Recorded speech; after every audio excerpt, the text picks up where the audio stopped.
Hey, this is Notser, and we are in the Tier 8 Premium German aircraft carrier Graf Zeppelin. This is going to be a premium aircraft carrier that comes out in the near future, probably a month or so from now.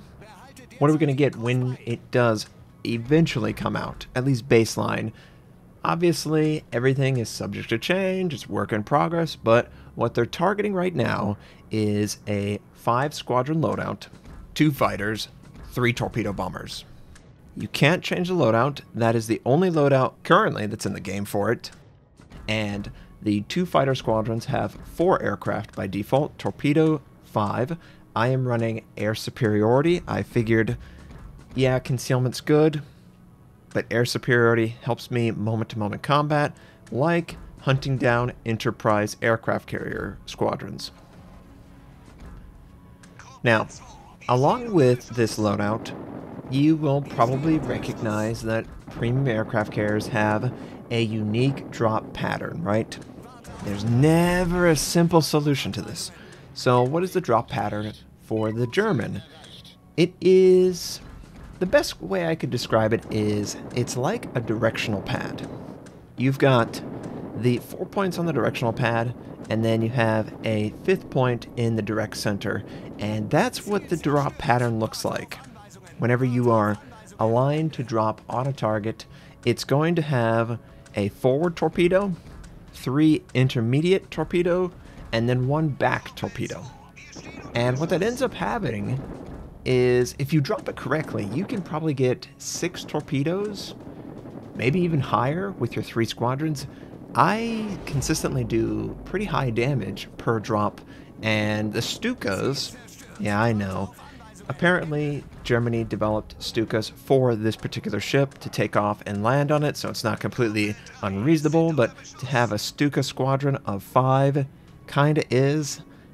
Whatever, you know, it's a game, have fun with it. And overall, based on not showing any actual drop pattern, it seems to work pretty good. So what I decided to do in this game was I wanted to counter the enemy fighters and torpedo bombers. I wanted to support A. I didn't ever find a destroyer that was going after A, so as I passed through, I was considering, okay, there's some battleships that I could potentially drop on. North Carolina, notorious for having very strong AA. The Ismo, not so much. So I was really deciding, let's go after the Ismo. Now you might notice it's very shallow. The torpedoes aren't very fast, and they don't go very long. I did get torpedo acceleration because I just believe in it. And look at the pattern. Definitely like a directional pad on a controller, right? But look at the amount of torpedo hits we get. We got 9 torpedo hits, and that was a pretty clean drop. Now, we did drop around enemy fighters, enemy aircraft, but honestly, I kind of feel like the Stukas are pretty resilient to AA fire. Now, the longer you're over the target, obviously the more damage you're going to take, but if you have an idea of where the enemy's going to go, you have your pattern set, and you go, you minimize the time over the target, you're going to get pretty significant amount of aircraft through with 3 squadrons of 5. So we did a great job. We did 58,000. Can't complain. 7 floods.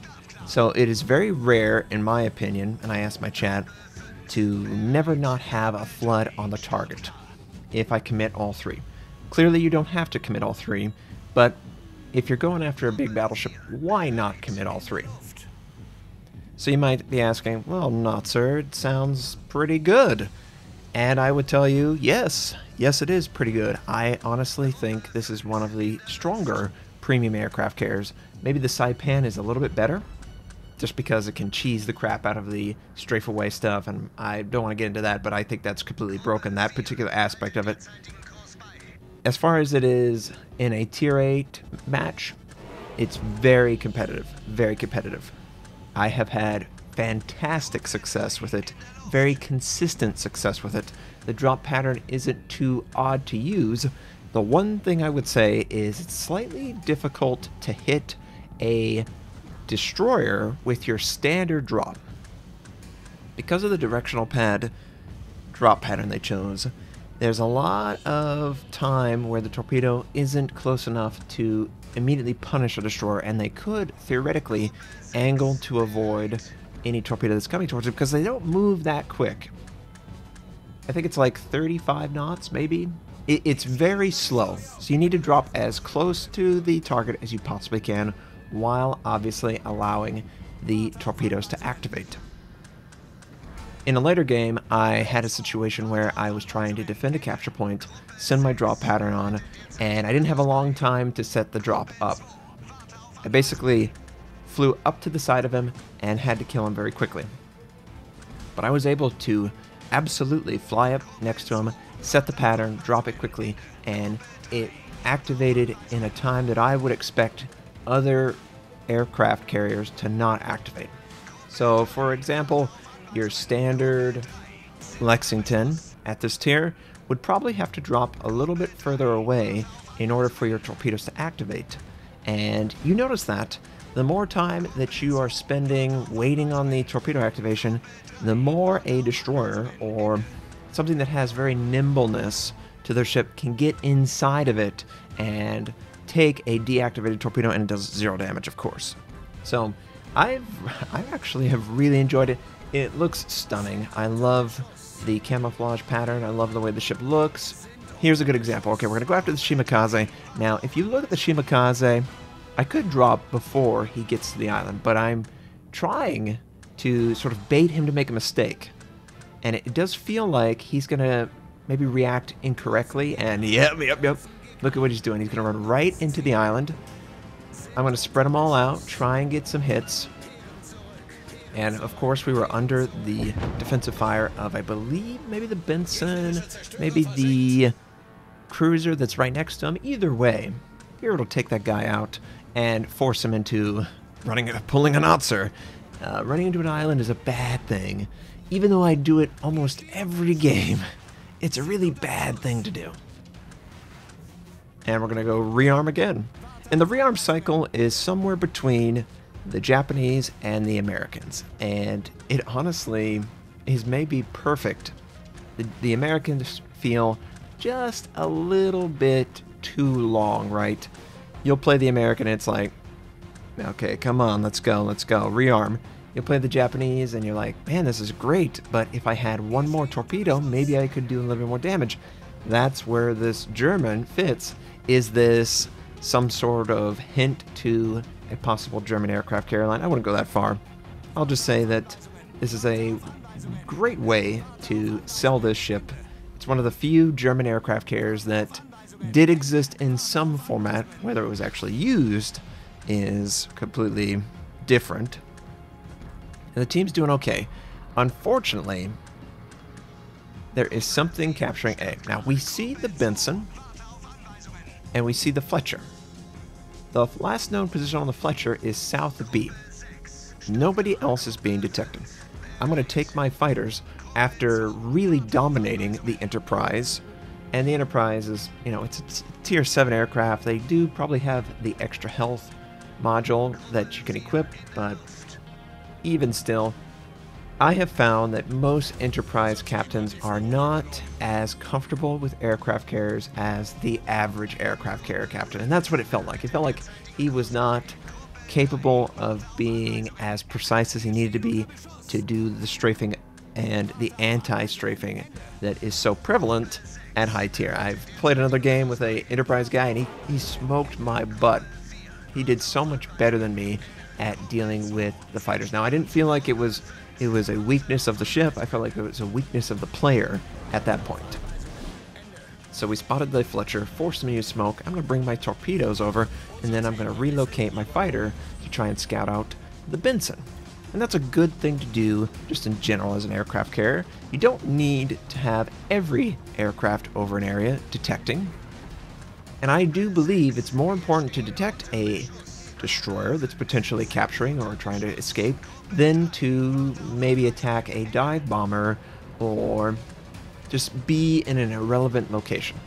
So the Fletcher clearly he wants to survive. And I'm going to try and cross-drop on this guy. And that's really the only thing I can do because of the shallowness of the torpedoes and the directional pad it is. So you just got to cover the water with a ton of torpedoes and make him work for this.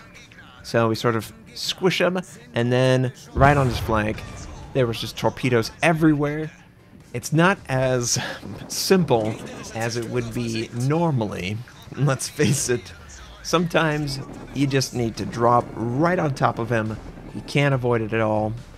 You gotta work for those kills on destroyers with the German. It definitely feels like it, but you've got the squadrons to do it. If I was more greedy and I only committed 2 squadrons, maybe that wouldn't be enough to take out a destroyer. But if you use all 3, you've got the perfect pattern to cross on him and just cover all the avenues of escape. Friendlies are able to take out the Benson, and it looks like this is going to be a win. Now, we did most of our damage to the battleship at the very beginning, based on the targets that we chose to go after, dictates the damage output. Do I regret going after the destroyers? No. I think that's extremely valuable, and as a destroyer main, I know how annoying that is. And I just wanted you to see a good example of me dealing with destroyers, because you're going to hear from other community contributors about how crappy this is, and I would just like to say they're wrong, clearly.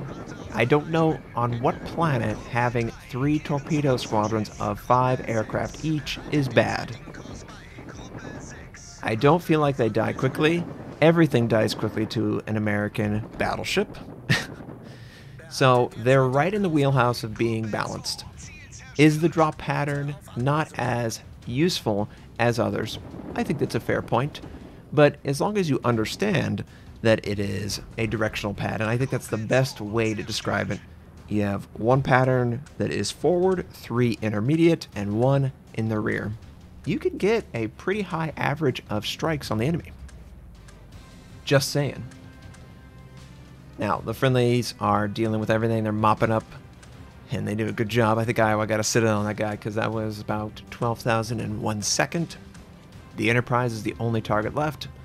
This is not going to be a good example of high skill because, let's face it, 1 versus 6, he has no chance. Overall, a very enjoyable ship to play. Unfortunately, it's German, so there's not going to be, I really don't know, you know, people were talking, there was, what, 4 total patterns or plans made up by the Germans for aircraft carriers.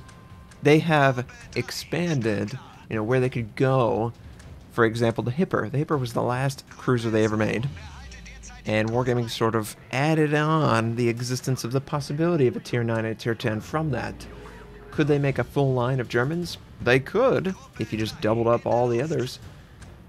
Are they going to do that? I have no idea. I just think this is maybe a one-off to get people buying another premium. It's a well-known premium, and it's German, so you get to hear German callouts that you never hear. You'll never hear aircraft carrier callouts usually. And we're going to set up an attack on the Enterprise. He doesn't really look like he's aware of what's going on. Again, I understand if you're learning how to play, but aircraft carrier captains can smell blood, and maybe Tier 8 is not where you want to learn how to play an aircraft carrier. And if you're one of those people who've never played one, I would not recommend the Enterprise. I wouldn't recommend this ship, the Graf Zeppelin.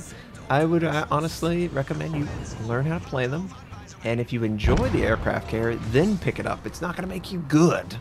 It's certainly obvious when I see community contributors complain about its power level when, no, there's nothing weak. You're never going to find 15 torpedoes weak, potentially, in the water. That's never going to be weak. Maybe it's not the right tool. Maybe you don't like that you can't switch out the loadout. But if you use this set loadout, 2 fighters, 3 torpedo correctly, there's no reason you can't be a major contributor in any match you play. Now, we weren't actually the best. We have 2 friendlies that beat us out, and they did a great job. But absolutely shooting down the enemy aircraft and torpedoing his targets, I'm happy about my performance. I'm happy about the performance of the aircraft carrier. We'll see if this holds true. Are they going to nerf it, buff it? I don't know. I just thought you would be interested in seeing it in-game as soon as possible. Based on what you see, what do you think? Is the drop pattern usable? I think it's usable, but your opinion is important too. Do you think they need to add another loadout? Is it too strong, too weak? Let me know. Hope you have a fantastic day, and I'll catch you next time.